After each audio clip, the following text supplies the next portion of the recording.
కేంద్రంలో నరేంద్ర మోడీ గారి ప్రభుత్వం దశాబ్ద పైసలకు పాలన చేసి ప్రజా ఆమోదయోగ్యాన్ని పొందలేకపోయింది. ఇవాళ ప్రజలను భయపెడుతూ ఎన్నికల ముందు వేరే ఉపన్యాసాలు ఇస్తే ఎన్నికలైన మరుక్షణమే సామాన్య ప్రజలకు గొడవలు పెట్టినటువంటి గ్యాస్ సిలిండర్ ధరపించమంటే ఇవాళ పేద వర్గాల్ని, మధ్యతరగతి వర్గాల్ని, నిరుపేదల్ని, చిరు వ్యాపారుల్ని, కర్రీ పాయింట్స్ నడుపుకునేటటువంటి మహిళల్ని, నిరుద్యోగ యువతి యువకులను మోసం చేయదని నేను చెప్తాను. ఆయన చెబుతాను వికసిత భారత్ సాధిస్తాం 2047.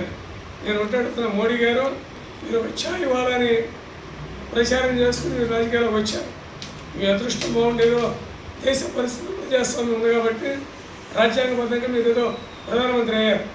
మాట్లాడితే డబలింగ్ అంటారు. మీరు డబలింగ్ అన్నటువంటి మణిపూర్లో ఏమైంది? తర్వాత మీరు డబలింగ్ అన్నటువంటి ఇవాళ ఆంధ్ర రాష్ట్రంలో ఏమైంది? ఏం సాధించారు? ఇక్కడ విభజన హామీలు నెరవేర్చలేకపోయారు.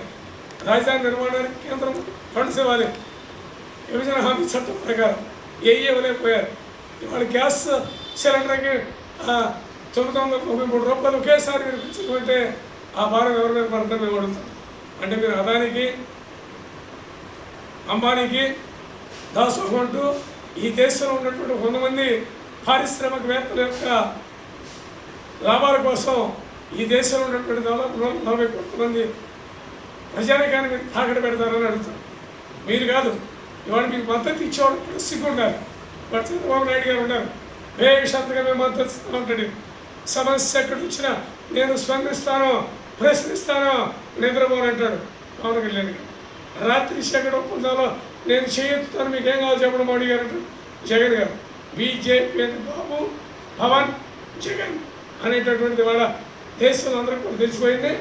ఏది ఏమైనా కూడా వాళ్ళ రాహుల్ గాంధీ గారి దేశం కోసం, దేశ ప్రజల కోసం, రైతుల కోసం, కార్మికుల కోసం, కర్షకుల కోసం, నిరుపేదల కోసం నిరంతరం పోరాటం చేస్తున్నారైనా ఆయన నాయకత్వంలో కాంగ్రెస్ పార్టీ శ్రేణులైపోయి ఆ గ్యాస్ సిలిండర్ ధర తగ్గించి సామాన్యులకు అందుబాటులోకి వచ్చేవారు కూడా ప్రజా కురుక్షేత్రంలో కాంగ్రెస్ పార్టీ ఉద్యమం చేస్తున్నారు కూడా ఈ సందర్భంలో మనం చేసుకుంటూ 2029లో ఎవరో ఎవరు కాదన్నా 100 మంది మోడీలు వచ్చినా, 10,000 అమిషాలు వచ్చినా రాహుల్ గాంధీ గారు ఈ దేశానికి భావి భారత ప్రధానిగా అవుతారు. దీన్ని ఎవరు కూడా ఆపలేరు, ఆక్రమించలేదు. ఇప్పటికే నిర్ణయం తీసుకున్నారు. దేశ ప్రజలు ఎన్నికలు ఎప్పుడు వస్తాయని ఎదురు చూస్తున్నారు. ఆ ఎన్నికల్లో రాహుల్ గాంధీ గారికి పట్టం కడతారు. విభజన హామీలు నెరవేరుస్తాం, పరిశ్రమలు తెస్తాం, పనులు కడతాం. ఏదైతే అలాంటి విభజన హామీలు ఇచ్చామో ఎయిర్పోర్ట్లు, సీపోర్ట్లు, నిరుద్యోగ సమస్య నిర్మూలన, రైతాంగ సంక్షేమం అన్నీ కూడా రాహుల్ గాంధీ గారి నాయకత్వంలో జరుగుతాయి. ఆయన తొలి సంతకమే ప్రత్యేక హోదా, ఆంధ్ర రాష్ట్ర విభజన మీద నిశ్చితంగా సంతకం పెడతామని చెప్పాడు. ఆ మాట నిలబెట్టుకుంటారని చెప్తూ మోడీ గారిని ఒకటే చెప్తున్నాం, మీ మైండ్ సెట్ మార్చుకోండి. మీ ఎన్నికల కోసం కూడా కావాలి, మీ ఎన్నికల కోసం మద్దతు కావాలి, మీ ఎన్నికల కోసం పిచ్చి వాగ్దానాలు కావాలి.